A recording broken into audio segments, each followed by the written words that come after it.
Thanks very much. I just wanted to recommend a documentary to everyone, and then I'm going to go. It's about the men and one woman who abbreviated all 50 states down to 2 letters. All you have to know for this is that we have 50 states in America, and they each have a 2-capital letter abbreviation. But that wasn't always the case. Up until, I want to say 1973, and so I will. Up until 1973, every state had its own length of abbreviation, and it was chaos. Like Massachusetts was MASS period, Florida was FLA, Utah was Utah. They just dropped the H, not much of an abbreviation. But then the post office said, no, every state has to have a 2-capital letter abbreviation, and so they convened a crack squad of abbreviators. They assembled a ragtag outfit of rogues, misfits, and ne'er-do-wells. How often do well? Ne'er. They ne'er did well. And they were charged with abbreviating all 50 states down to 2 letters. Now, I read this description to the documentary, and much like you, thought to myself, how are they going to make a 98-minute documentary about a task that couldn't have taken more than 6 minutes to complete? Boy, was I wrong. It was an adventure. Ups and downs, ins and outs, friends became enemies, enemies became friends. They started off, they thought it was going to be easy because Alabama lulled them into a false sense of security. They said, Alabama, AL, holy crap, this is easy. We're going to finish before they stop serving breakfast in the hotel restaurant. And the boss said, guys, if we finish before they stop serving breakfast, breakfast is on me. And then one guy said, oh, I hope they have an omelet station. Just for context, the omelet station had just been invented, and it was sweeping the nation. And this other guy said, you know what, I'm not comfortable with the omelet station because I feel like the omelet chef resents you. Like, he didn't want to be the omelet chef. Nobody dreams of being omelet chef. He wanted to be the chef.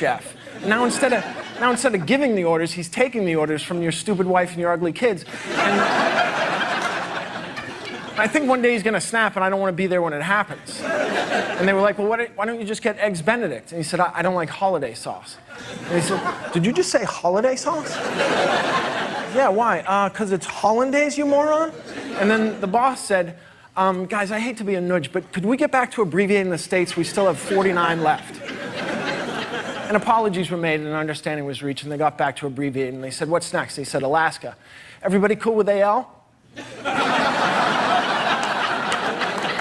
But somebody caught it. One man sheepishly raised his hand and said, sir, I think we might have used that one before. Are you sure? I'm pretty sure. Well, let's check the minutes.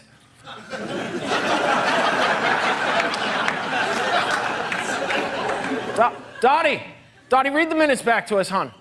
Dottie was the wisecracking secretary. Every 1970s office had a wisecracking secretary, and this one's name was Dottie. And Dottie was a pistol. You would love, she was a real hot ticket. Dottie, listen to what Dottie said. They said, Dottie, read the minutes. How Dottie is this? He said, read the minutes back to us. This is so Dottie. And she goes, you mean the minute? Oh, Dottie.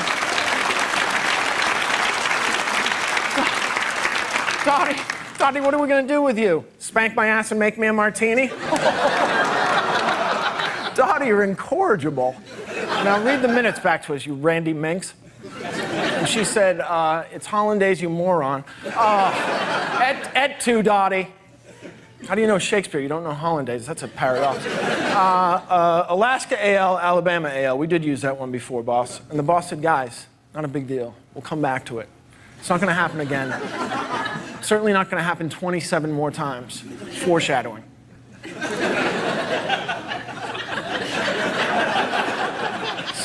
So what's next? Arizona, AR. There we go. We're back on track. Next, Arkansas. Shit. No, we'll come back to it. It's not going to happen again. What's next? California, CA. There we go. Next, Colorado, CO. Momentum, Connecticut. We are screwed. Somebody needs a drink. Not now, Dottie. Not now, you vulgar lush. By the time they got to Maine, Maryland, Massachusetts, followed by Michigan, Minnesota, Mississippi, and Missouri, shots were fired. They were at each other's throats. So they did what any savvy business would do. They hired a consultant. They brought in a contractor. I'm sorry, not a contractor, a contractor. A man...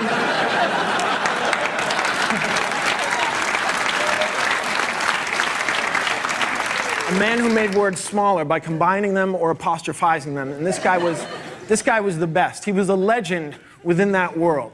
Like, you wouldn't know his name, but you know his work. Like, he wrote such timeless classics as O'Clock. Many years ago, people would say it's 9 of the clock, it's 10 of the clock. This visionary said, we don't need the I can do that with a sky comma.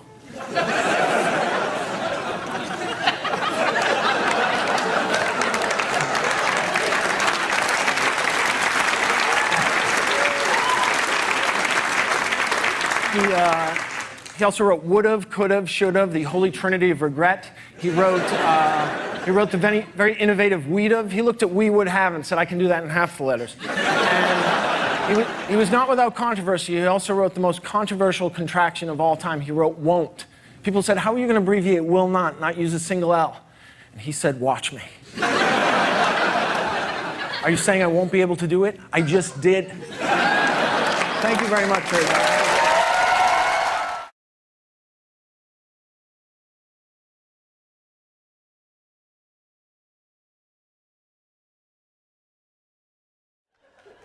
Well, I grew up in the 1980s. Exactly. It was a great time. It was a grand time.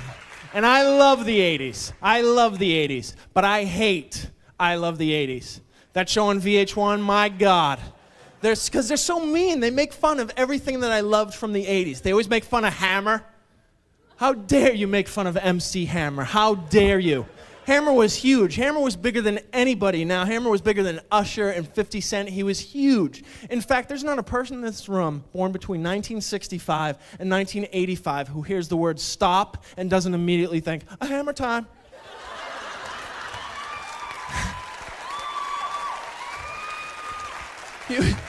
You either think Hammer time or collaborate and listen. That's impressive. That's impressive. Stop, very common word, and you either think of MC Hammer or the Iceman, Vanilla Ice. And they always make fun of Vanilla Ice on VH1, and I'm sick of it. Vanilla Ice was awesome. He was awesome, and all right, he hasn't had a hit in a while, fine. And he hasn't had the acting career of the Ice's Tea and Cube, no.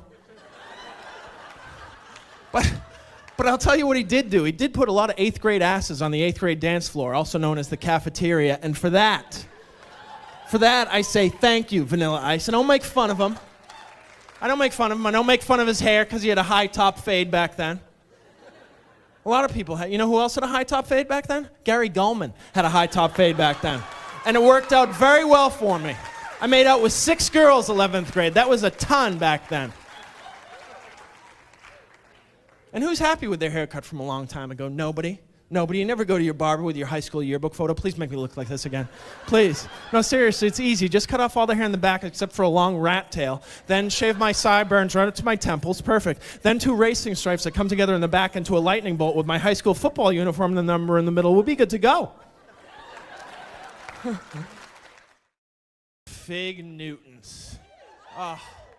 Let me tell you a little story. When I was a kid, you could only get figs in your Newtons. And I'm proud of them because they've turned the Newton industry on its ass. I am so proud of them because you could only get figs, which is I give them credit for that. That's a pretty bold move to dedicate your entire product line to the fig of all fruits. I've never seen a fig outside of a Newton in my life. A fig could walk down those steps right now and I'd be dumbfounded. Who are you? Oh, you're a fig. Okay, easy, fig. I didn't recognize you without your cookie covering, but I know who you are now.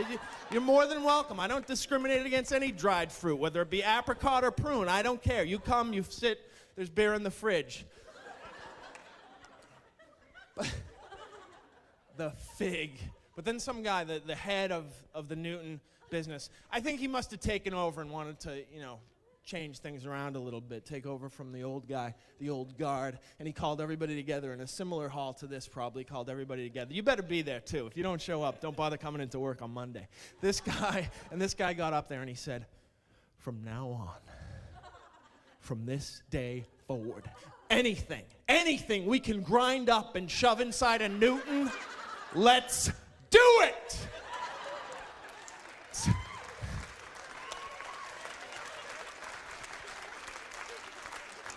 And some guy in the third row says, cranberry kiwi, sir? Yes, cranberry kiwi. I said anything. God damn it, I'll shove you in there if I think that's gonna move Newtons. I am sick and tired of getting our asses kicked by the Girl Scouts. Those bitches, they have no overhead.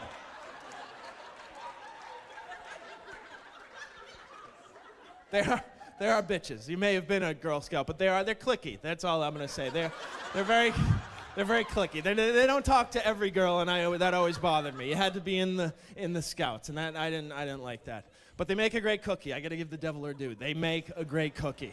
That Samoa. Have you ever had that Samoa? My God. The Samoa. You can't eat just one Samoa. Never. You bargain with yourself. You're like, well, I'll have one row of Samoas. Did I say horizontal? I meant vertical. I'm gonna have a vertical row of Samoas because they're so good.